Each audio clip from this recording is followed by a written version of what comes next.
عمرو قال واحد جاب واحد الصاك كيبيع الدراري بقنينه بحال هذه، هي بحال وهي ب 10 دراهم ولا هذه، الدراري كيمشي يخلطوها. ها النتيجه ديالهم فين وصلت. بالمناضله الشباب بالمناضله كشربوا شي حاجه مساكن، والمهم اللي كل من شي حاجه سامه يشرب من داك الشيء كله مات، كيخرجوا منه وزين وكيبيع. هذا السيد الله اعلم شي وزين ديال الحد ولا جلول، وقال الله اعلم قالوا سيدي وما تاخذهاش مني انا. هذا الوزين كاين في سوق الحد. اين وزين ديال سبيريتوز، واحد الماده تمشي لاوروبا تتصنع منها كل شيء.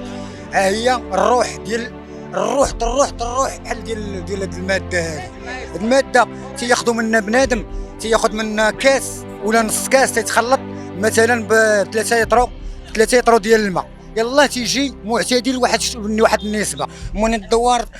كاين كاس ب 400 ريال، بنادم ما عندوش الغالب الله تيبغي ينشط، تيقول لهم رخيصه ويا عبد رخصو تتخلي نصو. بحال هذا الشيء كيما طرا دابا الشباب هادو، اغلبيه على الشباب. دابا راه وصلت الحاله ديال 20 واحد اللي توفات واللي باقي الله يشافيهم والله يعافيهم. عمرك شربتيها انت؟ انا بقيت شاربها ولكن ماشي بزاف، شربتها شي جوج مرات، ولكن راه قوي تدوخ. هي راه تنقول لك بحال الشراب بحال الروج، وراه هي تنقول لك اش من روح الويسكي، راه تسمى ماده قاطعه، راه تقريبا متشابهه مع الماء القاطع. هي في الصراحه دائما كيتباع هذا الشيء، تما دائما كيتباع هذا الشيء، دائما يصاوبوه. لا خويا ما كنعرفش، ما عمرهم ما قالوا لك مثلا واش يخلطوه بالمناضه، يعني كيشريو هذاك المسمومات وكيديو يخلطوه في المناضه وكيشرب، صافي هادشي اللي عارف انا.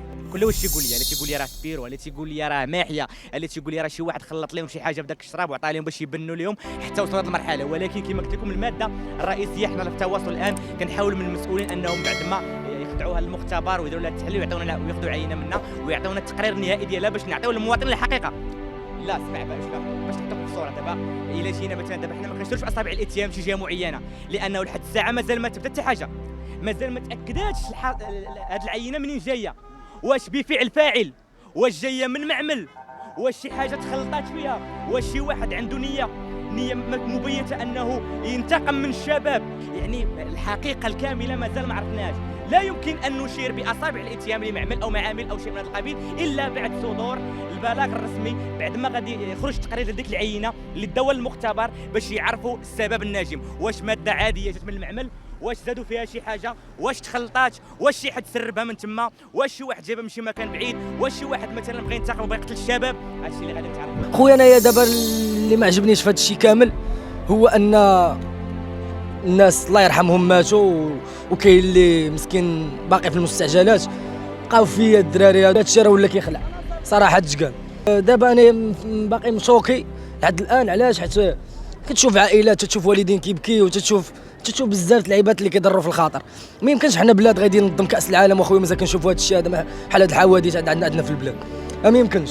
حنا راه بالعكس خصنا نكونوا زايدين القدام. دابا راه خصنا حنايا نشدوا الشباب نعتقوهم بزاف اللعيبات. خويا الشباب النصيحه الاولى اللي الاسلام ديالنا تيقولها لك ديرها هي الصلاه، ان الصلاه تنهي عن الفحشاء والمنكر. بنادم يصلي. وثاني حاجه هي لونطريمون من حدك كتريني اخويا، من حدك انت مبعد على الافكار السلبيه، مبعد على الحوايج السلبيه، مبعد على بزاف اللعيبات. وكنتمنى اخويا من هذا المنبر هذا نصيفط هذا الميساج لجميع الشباب المغاربه يترينيو ويصليو ويبعدوا من المشاكل وجه الله وفي والديهم. القصة ديال ابتكار الماحية هي قديمة وطالقة عروقها في التاريخ. كانت الماحية جزء من تقاليد اليهود المغاربة، بحيث كيشدوا التمر والشريحة ويخمروهم لمدة 3 شهور قبل موسم الهيلولة، وفي ليلة الهيلولة كيعصروا ما سموه ماء الحياة كمشروب روحي. الوصفة ديال المرنيقة كانت سر كيتوارثوه العائلات اليهودية، لكن حيت طمع طاعون ناض شي يهودي مغربي كيقولوا ليه ميمون كيبيع العباد الله في الملاح، ومن تما دارت بوم، وكانت معروفة أكثر في المناطق والمدن اللي سكنوها اليهود، دمنات وأزلال وأكادير وزان وجعيدان ومراكش. الملاح هو سمية دروبة ولا الحي اللي كانوا كيسكنوا فيه اليهود في المغرب. اليهود ما علموش المغاربة غير الخرازة والكتان والشفنج والمعقودة، بل علموهم حتى الماحية. كاين اللي كيسمع كلمة الماحية كيحقرها، ولكن وراه ما كنتي فاهم في الكيمياء والفيزياء وقواعد تحول المادة ما تعولش أنك تقادها. القراب الكتاب هو الشخص اللي كيرجع ليه الفضل في السكرة ديال جميع المزاليط، بحيث كيعطيك نسخة مدرحة ديال الفودكا الروسية في ميكا 10 ريال بثمن بسيط وها انت سكران. القراب قبل ما يكون المسؤول الرئيسي على انعدام الراحة والنوم هو شخص عصامي علم راسه براسه، بحيث ان دماغه كيتسع لذكاء لويس باستر ودهاء ادولف هتلر وابداع والتر وايت.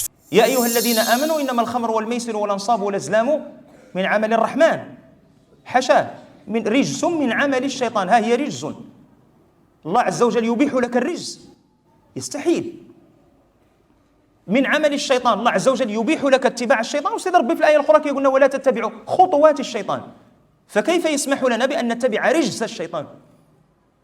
ثم قال فاجتنبوه، والاجتناب أشد في التحريم من لفظة التحريم، لأن من اللي قالنا الله عز وجل حرمت عليكم الميتة،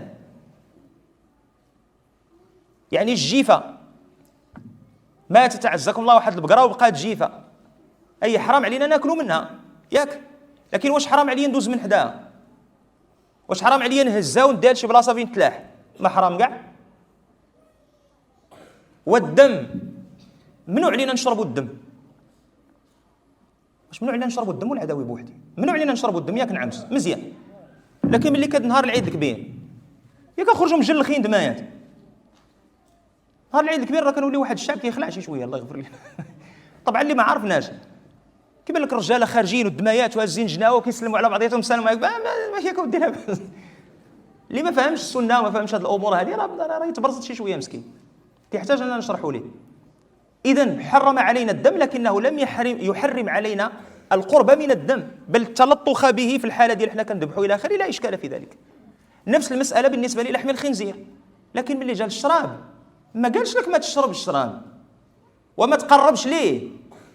تفصيل المساله في سنه النبي عليه الصلاه والسلام، من كان يؤمن بالله واليوم الاخر، بمعنى من اراد ان يكون مؤمنا وان لا يكون منافقا، لأن الفرق ما بين المؤمن والمنافق هو الإيمان بالله واليوم الآخر. ومن الناس من يقول آمنا بالله وباليوم الآخر وما هم بمؤمنين يخادعون الله والذين آمنوا. إذا ملي كنتكلموا على قال لك من كان يؤمن بالله واليوم الآخر، ماشي قال لك فلا يشرب الخمر، فلا يجلس على مائدة يشرب عليها خمر. أو دير انا ما كنشربش، جالس معاهم، واش جالس كدير؟ لا حيت بينه وبين داك السيد واحد البيعة وشرية، لا يبارك في باب هذيك البيعة وشرية. البيعة والشرية اللي تدوز على مائدة اللي كيتضرب عليها الشراب، اما فيها لا بركه ولا منيب به. غتقول لي وكي غنديروا راه داك السيد فهمتيني راه تبارك الله عالم في الطب وعندنا داك المؤتمر وكيحطوا لنا الشراب وحنا دابا في بلد ماشي مسلم وكذا الى اخره. اسيدي عزها تعزك، قول لهم اخويا حنا مسلمين وما كنجلسوش بلاصه اللي فيها الشراب، لكن تديروا لنا شي طابله الله يجازيكم بخير ما يكونش فيها الخمر.